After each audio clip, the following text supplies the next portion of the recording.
Boss చరిత్రలోనే అతిపెద్ద మోసం. ప్రేక్షకుల తీర్పు పక్కన పెట్టి నా ఇష్టమే శాసనం అంటున్నాడు బిగ్ బాస్. హౌస్ లో పెను సంచలనం సృష్టించిన ఆ ఒక్క నిర్ణయం ఏంటి? ఓట్లు రాకపోయినా వైల్డ్ కార్డ్ తో లోపలికి వచ్చింది ఎవరు? Let's watch this.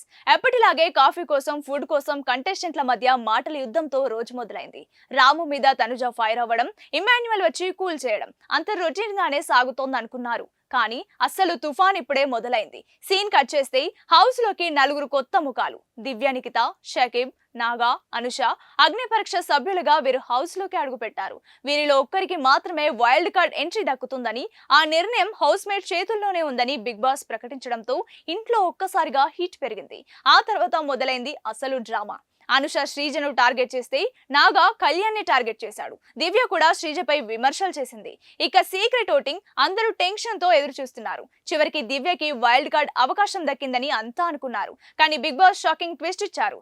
దివ్యకి అసలు ఎక్కువ ఓట్లు రాలేదని, తక్కువ ఓట్లు వచ్చినా కూడా ఆమెనే ఎంపిక చేశామని స్పష్టం చేశారు. ఇది చదరంగం కాదు, రణరంగం. కాబట్టి నేను అనుకున్నట్లే జరుగుతుందంటూ బిగ్ బాస్ మాటలు హౌస్ లో కొత్త చర్చలకు దారితీశాయి. మరిన్ని బిగ్ బాస్ అప్డేట్స్ కోసం కొలుగురి టీవీని ఇప్పుడే సబ్స్క్రైబ్ చేసుకోండి.